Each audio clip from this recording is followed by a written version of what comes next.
Hi everyone, so today I'm going to be talking about all the books I read during the season of summer. I read some mythology, some witchcraft and horror books. I also read quite a lot of mystery and thrillers, which is kind of surprising since I haven't read that many in a long time. And I also reread some all-time favorite fantasy books.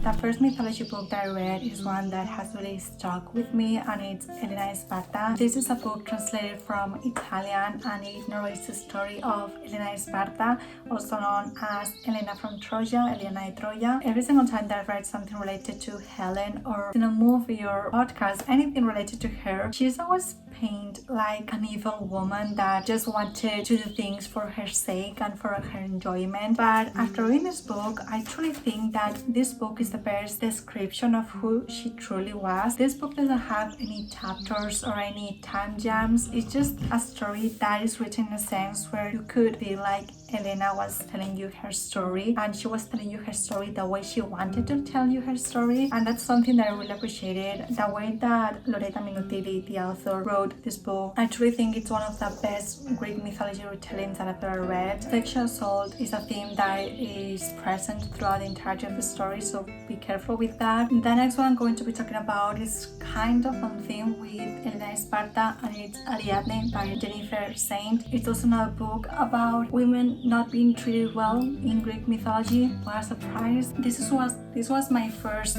book by this author, and she also came out with a book called Electra, and I'm pretty sure she's coming out with a third book. But I'm glad and happy to say that I did like this book. This book narrates the story of Ariadne, but it also narrates the story of Hydra, that is Ariadne's sister. Like always, there's a tragic element to this story. There's a lot of tragic endings. And lastly, I also read Pandora's Jar, Women in the Greek Myths by Natalie, Haynes. This book was a little bit all over the place. We kept switching between stories and between different characters. I do think it's an interesting book since she covers a lot of different topics. I just wish the structure of the book was different.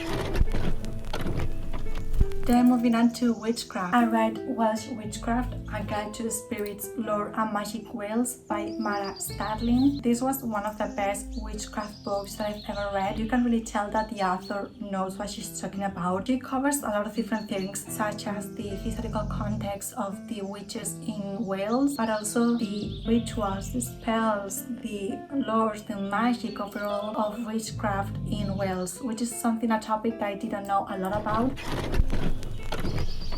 Then moving on to mystery and thriller, I have 4 books. Rock, Paper, Scissors by Alice Feeney. This book blew me away. Like, I had no idea I was going to like this book as much as I did. I think part of why I liked this book so much was the eerie horror atmosphere this book had. Most of this book is set in a cabin somewhere lost in Scotland. It has snowed, so everything is covered with snow, and the cabin where the 2 main characters are in is an old church. The end of the book is just so eerie and so good, and it actually made me kind of scared in some ways. I'm really happy that I read it. I do think it's a perfect book for spooky season, or maybe a day where you go to a cabin in the middle of the woods and you don't have electricity and you just want to be scared. I do think this book is going to work. The next book is El Caso de las Cassandras by Joël.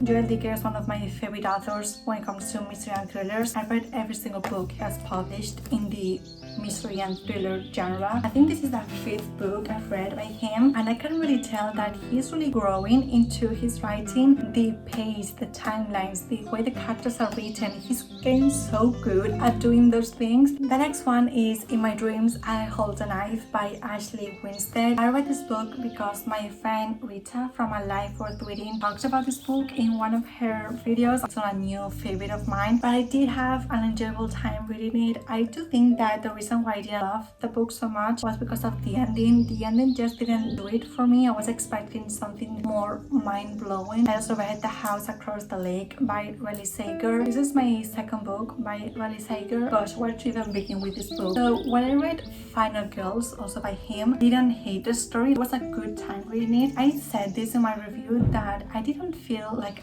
I was there. Like, the atmosphere wasn't good, like it didn't scare me at all. When I read this type of books, I want to feel like I'm there, like I want the author to be able to describe the situation so well that I'm shaking, I physically feel like I'm there. But I do not think I'm going to pick up any more books by Raleigh Sager because I just feel like his books are going to be 2-3 star for me, and I would rather read books that are going to be 4 or 5 stars, like Joel Dicker's books or just books like Rock, Paper, Scissors. I read I'm Thinking of Ending Things by Ian Reid. So this is another book that I went into the story without knowing anything about it. The ending was so weird, like it took me a while to understand what I was actually reading and what was actually happening. Okay, I'm speechless, like I don't even know what to begin explaining this book. First of all, I do recommend reading it. I do not know if it's a book for everyone, but I do think it's a book that everyone will have different experiences with. I do want to know what your opinions are with this book. Like, there's a certain element that was used in the plot twist of this book I do not enjoy. It was scary at some parts, the atmosphere was good, so I had a good time reading it.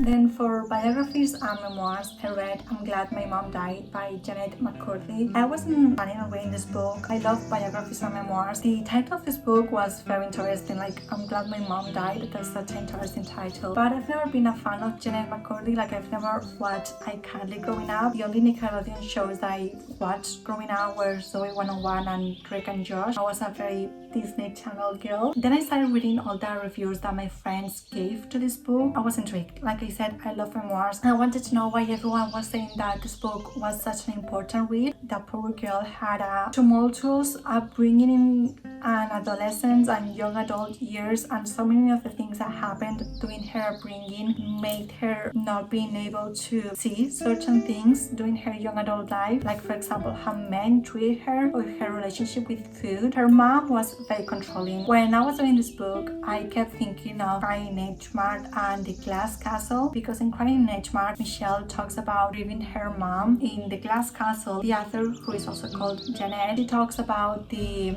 rough upbringing she had and how the toxic environment of her growing up made her into the woman she is today. I was really happy that I ended up reading this book. I do think it's a book that everyone should read. Then for true crime, I read Bad Blood, Secrets and Lies in a Silicon Valley Startup. This book is a non-fiction book that talks about Elizabeth Holmes and the Theranos disaster that happened. I already knew quite a lot about this story, but I was glad that I read this book because it gave me more details about the people and the information, the things that haven't really been public.